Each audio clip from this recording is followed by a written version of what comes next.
अस्सलाम वालेकुम स्टूडेंट्स। मैं हूं आपका फिज़िक्स टीचर नुमान नासिर और आज हमारा टॉपिक है फर्स्ट इक्वेशन ऑफ मोशन। आपको फर्स्ट इक्वेशन ऑफ मोशन की स्टेटमेंट बुक में लिखी हुई नज़र आ जाएगी, जो कि है we F equals we I T. ठीक है बेटा। अब इस इक्वेशन को प्रूव करने के लिए हमने एक एग्जांपल कंसीडर करनी है, और उस एग्जांपल में हमने क्या कंसीडर करना है कि एक पार्टिकल है या कोई बॉडी है और वो थोड़ी देर के लिए कांस्टेंट स्पीड के साथ हरकत कर रही है। ठीक है। और उसकी स्पीड को हमने इनिशियल वेलोसिटी वी आई का नाम देना है। ठीक है। उसके बाद बेटा उसकी स्पीड जो है वो चेंज हो जाती है, उस पर एक फोर्स लगती है, एक्सेलरेशन उसमें प्रोड्यूस होता है और वो एक्सेलरेशन यूनिफॉर्म एक्सेलरेशन प्रोड्यूस होता है और उसकी वेलोसिटी चेंज होके फाइनल वेलोसिटी वी एफ हो जाती है। ठीक है। इस दौरान बेटा इसमें जो प्रोड्यूस हुआ एक्सेलरेशन वो इक्वल टाइम में इक्वली चेंज हो रहा है, वेलोसिटी उसकी इक्वल टाइम में इक्वल चेंज हो रही है, इस वजह से हमने कह दिया उसमें एक्सेलरेशन यूनिफॉर्म एक्सेलरेशन प्रोड्यूस हुआ है। इसी चीज़ को हमने ग्राफिकल मेथड के ज़रिए जो है वो प्रूव करना है। ठीक है बेटा। अब ग्राफिकल मेथड जो है उसके लिए हम स्पीड टाइम ग्राफ, जिसको वी टी ग्राफ कहते हैं, आपकी बुक में वी टी ग्राफ का नाम दिया हुआ है, स्पीड टाइम ग्राफ हम बनाएंगे। तो दो चीज़ें थी, दो तरह की जर्नी में दो चीज़ें थी, एक कांस्टेंट स्पीड थी और उसका ग्राफ हमने पीछे पढ़ा हुआ है, और वो होता है आपके पास एक straight line parallel to X axis. ठीक है। इसी तरह जो दूसरी चीज़ आपने पढ़ी है बेटा वो है यूनिफॉर्म एक्सेलरेशन, और यूनिफॉर्म एक्सेलरेशन का जो आपके पास ग्राफ आपने पिछले टॉपिक्स में पढ़ा हुआ है वो ग्राफ होता है बेटा जी straight line incline to X axis. ठीक है बेटा। ये हमने पिछले टॉपिक्स में डिटेल से डिस्कस किया हुआ है। ओके। अच्छा जी, अब हमने क्या करना है, इन दोनों को इकट्ठा करके एक ही ग्राफ जो है वो बनाना है, जो कि आपकी बुक में भी बना हुआ है। ठीक है। तो मैं ये आपके सामने वो ग्राफ बना रहा हूँ जो आपकी बुक में बना हुआ है। इस ग्राफ में आप बेटा देख सकते हो कि आपके पास जो डॉटेड लाइंस हैं ये बेटा आपकी शो कर रही हैं straight line parallel to X axis, यानी कांस्टेंट स्पीड के ग्राफ को शो कर रही हैं। ठीक है। यानी ये कांस्टेंट स्पीड का ग्राफ है और इस टाइम इसकी वेलोसिटी जो है बेटा वी आई के बराबर है, जिसको हमने पीछे अभी इनिशियल वेलोसिटी का नाम दिया था। ठीक है। तो इसके मुताबिक हम क्या कह सकते हैं बेटा कि हमारे पास ओ से लेकर ए तक का फासला किसके बराबर हो गया बेटा, वी आई के बराबर हो गया। ठीक है। क्योंकि वाई एक्सिस में हमने वेलोसिटी की वैल्यू रखी हुई है, यानी स्पीड की। तो इट्स मीन ओ से लेकर ए तक का फासला वी आई के बराबर है। तो ये लाइन बेटा सी डी के बराबर भी है, ये जो मैंने शो किया है। तो इट्स मीन सी डी और ओ ए आपस में बराबर हैं और ये दोनों बेटा वी आई के बराबर है।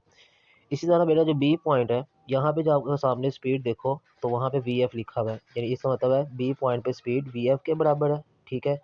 तो इसका मतलब क्या हुआ कि यहाँ से लेकर बी से लेकर नीचे डी तक का फासला वी एफ के बराबर हो गया। ओके बेटा। इसी तरह इसी दौरान इसमें एक्सेशन प्रोड्यूस हुई है, जो कि ग्राफ के अंदर शो किया हुआ युनिफॉर्म एक्सेशन को ग्राफ को शो कर रहा है। और मैंने आपको पीछे बताया था ये स्ट्रेट लाइन है इनक्लाइन टू एक्स एक्सिस। ठीक है।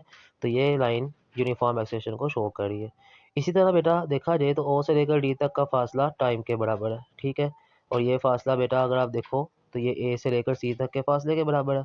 तो ओ से लेकर डी तक का फासला और ए से लेकर सी तक का फासला आपस में बराबर है, और ये दोनों बेटा किसके बराबर है, टाइम के बराबर है। ठीक है। इसी तरह ये वाला हिस्सा जो कि बी से लेकर सी तक का फासला है, ये हमारे पास अभी तक वैल्यू नहीं दी हुई। अलबत्ता इसको निकालने के लिए हम बी सी निकालना अगर तो बी डी में से सी डी को माइनस किया करेंगे, टोटल फासले में से नीचे वाला हिस्सा माइनस किया करेंगे। ठीक है बेटा। तो यहाँ से बी सी निकल आएगी। अब बेटा चलते हैं इसके प्रूफ के लिए। एक्सेलरेशन की वैल्यू हमने कैलकुलेट करनी है, तो याद रखना जब भी स्पीड टाइम ग्राफ से एक्सेलरेशन कैलकुलेट करनी हो तो स्लोप निकालते हैं। तो स्लोप बेटा किस लाइन का निकालना है, ए बी लाइन का, क्योंकि यहीं पे एक्सेलरेशन प्रोड्यूस हुआ है और यही लाइन एक्सेलरेशन को शो कर रही है। अब बेटा स्लोप का फार्मूला होता है वाई डिवाइडेड बाई एक्स। ठीक है बेटा। अब एक्सेलरेशन वाले को अगर आप ग्राफ को देखो तो इसमें वाई एक्सिस ये वाली हिस्सा है जिसको मैं बी सी लाइन कह रहा हूँ, और ये मैंने आपको शो कर दी है। और इसी तरह बेटा जो आपके पास एक्स वाला हिस्सा है वो ए से लेकर ये सी वाला हिस्सा सारा, ठीक है, ये सारा ए सी हिस्सा है, यानी आपके पास एक्स वाला हिस्सा है। ठीक है। अब हमने क्या करना है, इस बी सी की वैल्यू और ए सी की वैल्यू ऊपर वाले इक्वेशन में पुट कर देनी है, तो ए इक्वल आ जाएगा बी सी डिवाइडेड बाई ए सी। अब बेटा जी मैं आपको पीछे बता चुका हूँ कि बी सी किसके बराबर होता है, B D minus C D के। और इसी तरह मैं आपको ये भी बता चुका हूँ बेटा पीछे कि आपके पास ए सी बराबर होता है किसके, ओ डी के। तो आपने क्या करना है, इन दोनों वैल्यूज़ को ऊपर वाली इक्वेशन में पुट करना है। ठीक है। कौन सी वाली इक्वेशन, ये वाली। ओके जी। अब इस इक्वेशन में हम वैल्यू पुट करेंगे तो ये इक्वेशन बन जाएगी मेरे पास ए इक्वल्स बी सी की वैल्यू पुट की B D minus C D और सी की वैल्यू की ओ डी। बेटा यहाँ पे आपने पढ़ा हुआ है बी डी वी एफ के बराबर है, सी डी वी आई के बराबर है और ओ डी टाइम के बराबर है। ठीक है, इधर बेटा इन सारी वैल्यूज़ को ऊपर पुट कर दो ऊपर वाली इक्वेशन में, तो मेरे पास क्या आ जाएगा, A equals V F minus V I, यानी बी डी की जगह वी एफ, सी डी की जगह वी आई और ओ डी की जगह टाइम।